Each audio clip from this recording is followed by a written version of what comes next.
Hi, my name is Samantha Tab, and this is my case study for building finance, the budget debacle. When it comes to this case study, we are talking about fundraising. So in this district, each school has their own foundation, and the foundation is responsible for fundraising and I'm sure other things, but in this case, it is fundraising. And this fundraising money goes to supplemental curriculums for art, music, and foreign languages. So this school needed a new foundation head to run the whole foundation, and they chose Mr. Barely. Mr. Barely was super proud of his fundraising skills, and he actually had a fellow Harvard alum that actually ran a foundation at another school that he wanted to be in competition with to see which school fundraises the most money. So it was suggested that they do a raffle for cash fundraiser, and it was supported and approved. It happened. So they raised all the money for this fundraiser.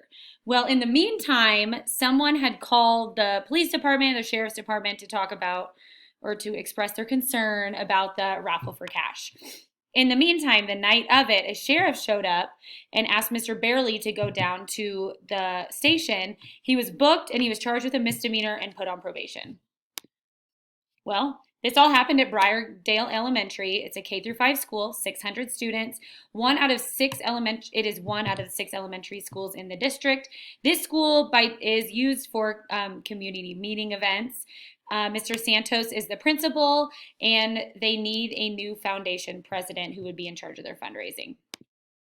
All the people that are involved are Mr. Santos is the principal, Mr. Barely is the president of the foundation, the people who bought the raffle tickets, the concerned citizen who went to the law, and then the sheriff who came and took him or wanted him to go back down to the station. So there are a couple issues that went on here. So as far as laws, I don't know what state this happened in, so I'm just going to go off of Colorado state laws. In the state of Colorado, bingos, raffles, and gambling activities shall not be permitted unless the sponsor of the fundraiser has procured the appropriate license from the state of Colorado or except as permitted by law. So in this case, there was no mention of licensing, so there's a law thing going on there. As far as reputations, the reputation of the program, the school, the district, Mr. Santos, Mr. Barely, the foundation, all of those were hurt in the meantime. And then ethical. Yes, there were some ethical issues, and I'm only going to name a couple of them. So Mr. Barely was competing with someone else. To me, that seems a little ethical. Like when you're doing something like this, it's cool for friendly competition. However, like it seemed pretty serious because it seemed like the other person was always ahead of the game. And so I don't know that Mr. Barely was doing this for like the right reasons or like to get back or show him that he's better or something. It just seemed wrong when I was reading all of it. And then also, was Mr. Barely informed of the fundraising laws? Did the principal even know? I do know that it is the principal's responsibility for money, anything that goes in and out of their school. So I just want to know, it seems pretty unethical that no one knew the rules or was even informed of the rules. All right, so what happened? So if I'm going to synthesize it into one sentence. New school foundation president held a raffle for cash fundraiser at an elementary school, and that is not allowed.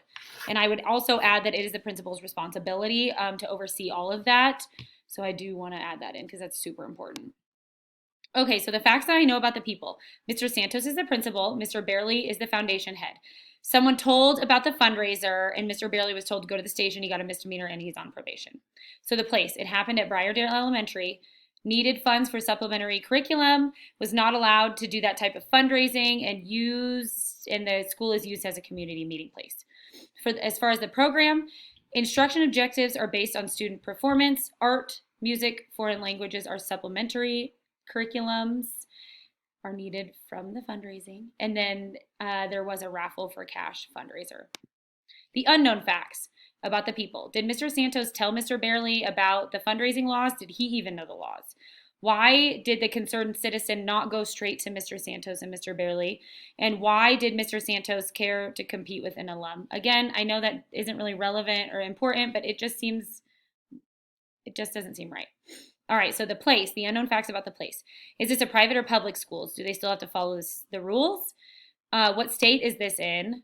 What's the socioeconomic status? Can they raise the money out like in other ways or like a loophole? I don't know. I feel like it's pretty interesting that the principal didn't know about the laws. Why doesn't the district provide funds for supplemental curriculums? And I would think it would be important. I know like foreign languages and art and music and all that is super important at my school, that I know that parents would find a way to make that successful. So is there a way to do that?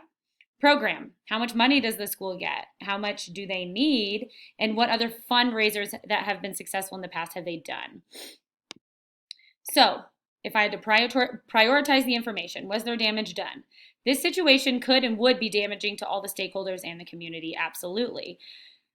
Stakes in the outcome. District, school, community, teachers, and students all have stakes in the outcome. So the notification of the stakeholders, no, they have not all been consulted as far as the whole case study. The superintendent, the foundations team, and then also the teachers. And decision making. I do think that I have enough information to make a decision. However, if this was a real situation within my school, I would be available to a lot more information to make a well-rounded, well-formed decision. But with the information that I have, I will say that I could make a decision. Okay, so some of the choices and the consequences. So I could do nothing. It could happen again, could lose the funding, risk for myself, the school, the teachers, the students, and the foundation, and it could possibly cause legal action. So I could then, my second option would be pushing for the policy. Might not get passed, might not be supported. The foundation goes through fundraising laws and laws regarding anything that the foundation does, and then the money goes back. That's option 2. So option 3 would be school-focused fundraising. That would be a lot of responsibilities left on the school, and it might not get as much support. And then the last one would be the super extreme option, which would be removing, and this is depending on how the district would go, removing Mr. Santos, all of the foundation, and then give the money back. Again, super extreme. I don't know the whole situation. It would be a bummer to lose my job over this, but we need more information here. Okay, so if I'm going to evaluate my options, if I do nothing, it's easy and there's no responsibility taken. The cons of it would be no responsibility taken as well, if you look at it in a different way. The foundation backlash, the district backlash, community backlash, teacher-student backlash, loss of trust, and then also legal action. Option 2, push for the policy, extra training, and then return of the monies. So the pros would be new policy is in place, possible for more support because people would then trust you. They would realize you made a mistake and this is what you're going to do to make it better. That goes far with a lot of people. It creates opportunity for growth. It has more of a stakeholder involvement as far as the superintendent, possibly other principals for ideas, and teachers and all that. More training, and then all the money gets returned. So the cons of all of the pushing for new policy, extra training would be foundation backlash. Will they even want to do it? Possible lack of support from others. So this is to the contrary of the possible more support. Some people would be like, I'm done with this. How did the principal not know this? And it would be then a lack of trust, and they might not support anymore. And then might not get approved if there is an approval process. I don't know all the rules of this district, but you probably got to talk to somebody about it and get approval.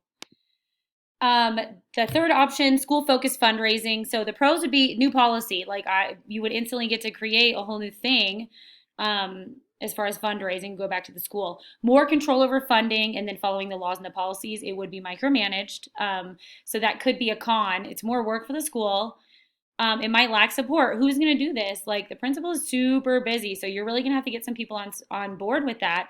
And it might only be the foreign language teacher, the music teacher, and the art teacher. And even like a foundation can be a lot of people. And those 3 extra curriculum people are only 3. So they might need a lot more people to do that. It's a lot to take on. And then we might lack the funding. The school might not raise enough money, and that would be on them, and that's a big bummer. The extreme option would be the removal of pretty much everybody. Pros, there would be lack of room for legal action. Possibly,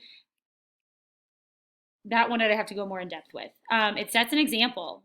Don't do this. Be more informed, and this won't happen. And then the cons would be more work for the school. It might lack support, removing everyone all at once. And then again, lack of funding. If you're removing everybody, who's going to be in charge of the fundraising? Who's going to be in charge of the foundation? Are they going to, it's going to take time and resources to do all of that. So my best option would be option number 2, which would be pushing for the new policy, the training, and then returning all the monies. My steps, my implementation plan would be 1, meet with the superintendent. 2, meet with Barely and the foundation.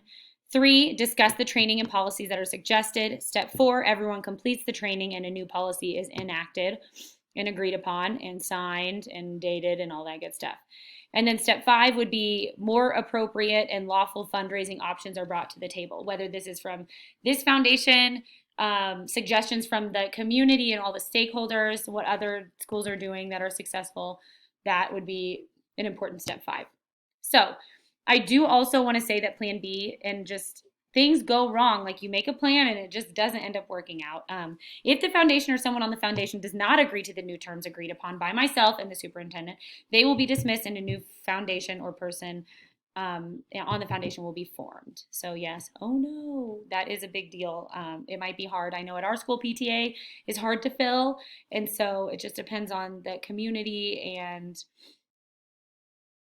everyone's support. It might be hard for that, but it is always what's best for kids. So people should always think about that. Here are the standards that go along with it, standard 6 and then standard component 6.2. And I want to say thank you for watching my video. I hope you have a good day.